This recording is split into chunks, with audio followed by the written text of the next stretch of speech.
For those of you who don't know me, my name is Elena Kalchik and I just recently graduated from Bible school. Then I headed to my missionary trip to Honduras, and I'd like to testify about what God has done in my life.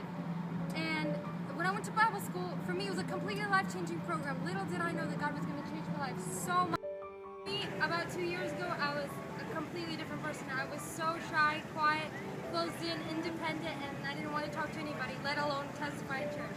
So when I went to this Bible school, I found out we had to be preaching in class. I was like, what? Preaching? And so that got me out of the comfort zone, and now I can tell people about God. I can go around different places, street preaching, which we had just done. And so for me, this is just the beginning of a new life with God, the beginning of a missionary life, the beginning of a completely changed life, fully serving Him and doing everything for Him.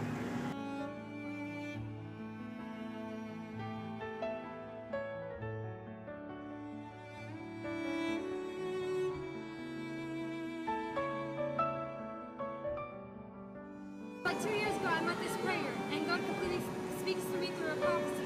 He says, you're going to be going to different parts of the world, you're going to be changing lives. And for 2 years, I'm sitting around, I'm like, God, use me. How am I going to be used? I'm just wondering. But little did I know that throughout those 2 years, God was completely preparing me for missionary trip in Honduras. I was there, and I was taking, in California, I took 5 years of Spanish. And I'm taking Spanish, and everybody around me is like, you don't need Spanish, you'll never use it in life. Even my parents were telling me that. And so I just kept taking it because I really liked the language. And little did I know, God was just preparing me for Honduras. In school where I taught, I would teach first grade after school. Every class around me would just be American kids. And my class was 80% Hispanics. And I'm like, God, why do I have all the Hispanics? Why are they with me? But I was practicing my Spanish with them through that. Honduras as well. When I went to Honduras, I saw completely something other than I expected. The first thing I started to be thankful for was the fact that we have clean air over here. You come there, it's completely hot and humid and you cannot breathe. It's like walking to a sauna room. And so I learned to be thankful for many things in my life. So we went to Honduras, we got a chance to go to the mountains for a week. And there we would spend our time there teaching kids about Jesus Christ, and we'd have a kids camp with them. And the kids there, they were so closed up, they've never seen white people, let alone candy. We would start giving them candy and they would just run away. And we're like, God, how are we supposed to communicate to them? How are we supposed to tell them about God when they're just completely scared of us running away? So we started praying and fasting about it, and God completely opened them up for us. They started getting more used to us. By the time we were leaving, the church grew 4 times the size, and the people, they were crying for us, the kids especially. But the living conditions there are just unbearable. I couldn't even believe what I saw with my own eyes. We're pretty much living in like a wooden box. It was a cabin.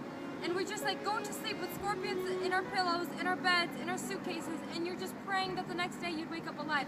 And I really learned what it was like to be faithful to God, to truly trust in God. So also we're just walking, and it's like a muddy floor. And you're just walking, and there's just snakes around you. There's frogs jumping at your feet and ants biting you up. But all that was so worth it, because we told those little kids, we told the people there of God, which they never knew about. So it's all worth it. And I want to tell you guys, when it's serving Christ and you're going through stuff like that, God will definitely bless you. When you're completely giving it all, when you're completely putting yourself on the line, then God will completely bless you. And that's what He did in my life. So I want to encourage you guys to do the same.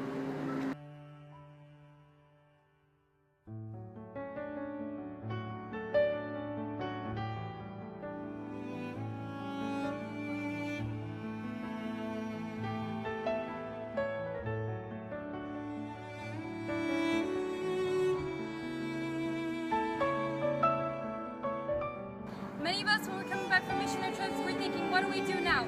For me, it was the same exact question. When I was in Honduras, I was already praying for what I was supposed to do when I come back home. I had 3 options before me: to extend my ticket in Honduras, to go back home to California, or to go to Oregon to help out in Bible school. And so I ended up going back to California because I took a 3-day fast, and God completely answered it within the Bible, within Scripture, and different ways. I'm reading Scripture, and it says, I will send you back home soon, and I will prosper you, and I will bless you, and everything you lost will be given back to you. And before, when I went to Bible school, I had lost my car and my job. And so I'm praying for a car. The next day, my brother calls me. He's like, I'm fixing you a car, completely surprised, and you're going to get it for Christmas. I'm like, this is completely God. I do not deserve this. This is all God. In a few days, I get a bunch of emails. 3 job opportunities open up for me. And if you're going to serve God, He will bless you. And so I want to encourage you guys to do what God says in the Bible, Mark 16:15, to go out into all the world and preach the good news of Jesus Christ, because that is what He did for us. He was here on that's what we are